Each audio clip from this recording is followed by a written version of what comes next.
already like this record, the way it's sequenced, we just played this all live from beginning to end, and I don't feel like I could have done a better job sequencing because the ride is just so cool. You've been playing it in record sequence. Yeah, we've been playing just the way it's laid out, starting with Outside Dog, ending with just Heaven Have a Creek. But you take this ride and you go up so far on Forgotten Man, and you come down to Peel.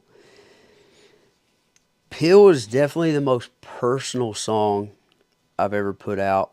I wrote it with Nick Columbia and Lee Starr, two of the guys I wrote My Boy with.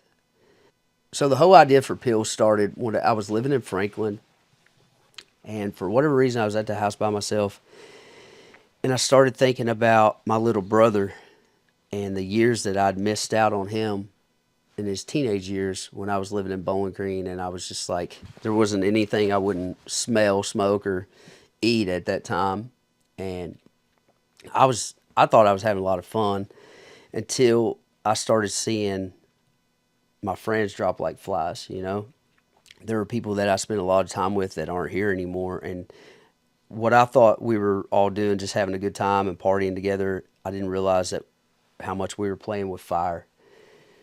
So I started thinking about a friend of mine in particular back home who overdosed years back, and some other people, that I'd spent a lot of time with that just aren't here.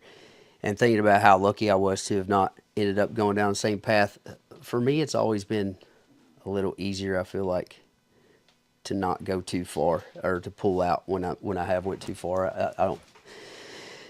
I used to be the guy that didn't believe that addiction was a disease. I thought it was a choice because it always seemed fairly easy for me to dip in and out. But after losing so many people, you start to realize that it's not that way for everybody.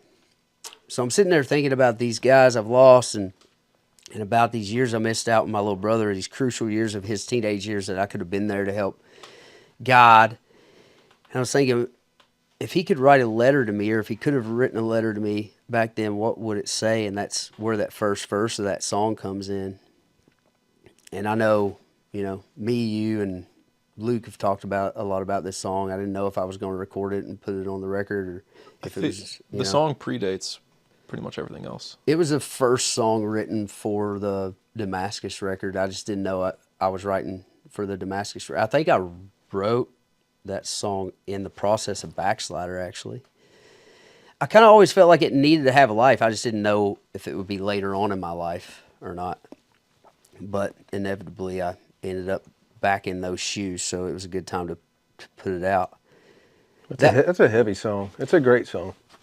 Yeah, and maybe that was one reason why I was unsure about putting it out there, is just because it is so honest. But I made the decision to put it on there because it goes back. I said earlier, if it helps one person, then we did our job. To me, it was like, okay, if we put this song out and it streams well, maybe there's some dude or some girl riding down the road one day and their mom, sister, friend sends them this song because they're in the middle of the struggle, and they listen to it while they're by themselves, and it comes from somebody that obviously knows the rhetoric and the language, and you can tell. I feel like when you listen to that song, who wrote it has been there, right? So it's like maybe it just gets one person to go back home and have that conversation with the people they love, and turns them around. And but another thing I don't really talk a lot about, or I've starting to tell this story, is the second verse, because the first verse is about me. It's the boy in the story. But another thing that inspired me to write this is I pulled up at a stoplight in Columbia, Tennessee one day, and I seen this guy and this girl in this car, kind of newer car, but it was a little beat up, and there was like some pink stuff hanging from the rearview mirror. So I assumed that it was the girl's car, and both of them, they were good looking kids, but you could tell they were a little haggard, And I was like, I know what it's like to be that dude driving that girl's car, because I was that guy. And during a portion of my college years, I had this girlfriend that I was dating that I drug into that life with me, And so as we got to thinking about second verse, when I took that first verse and everything to those guys to finish the song, I wanted to. I mean, that second verse was just an attempt at an apology. You know, like I understand my role in taking you down this road at this time in your life, and I don't know if she's heard it or not. I haven't talked to her for years, but hopefully she hears it and understands. You know, that I'm sorry for doing that. You know. I thought it was really cool. So you didn't get to go out for any of Damascus, did you? No. So I went to 2 shows. Took a bunch of friends to Indianapolis, and then took a bunch of friends, and we went to Chicago, to Carol's Pub. But it was. I've never seen anybody be so open about, hey, overdosing is real. It's an epidemic in this country, and you even had how did that partnership come about, where you actually had people there representing a company that provides basically Narcan? It's became increasingly important to me to just lay it all out there, and I feel like that's the only way, really. I don't feel like any of us are really all that special, so if we just like be who we are and tell it like it is, then we're probably going to relate to somebody. And I wanted to, with this song, I wanted to try to help as many people as I could. So my manager, Brian, reached out to this 501c3 called End Overdose before this tour. And it was really cool.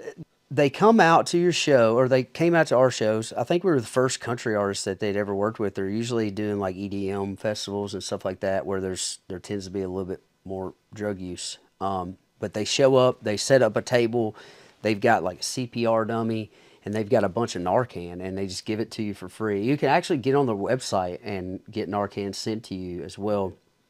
I've discovered it's something that we almost need to keep around us. Keep some in our car, keep some in our house, because you never know when somebody's struggling. You never know when, like a couple weeks ago during our tour, when my tour manager went to McDonald's and a girl just fell out in the window that was working there from an overdose. You never know when you're going to see somebody that could use some Narcan. So these people come to your show, or they came to ours and set up the table. They handed out free Narcan. They did a presentation in between the opener and our set. They teach you how to recognize an opiate overdose and how to administer Narcan. And I felt super blessed to have those guys come out for a few shows, and it seemed like a lot of people in the crowd really appreciated it as well.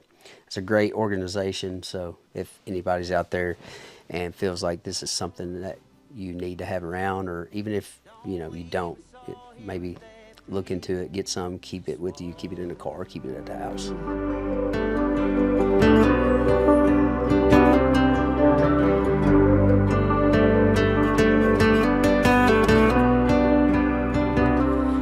You spend a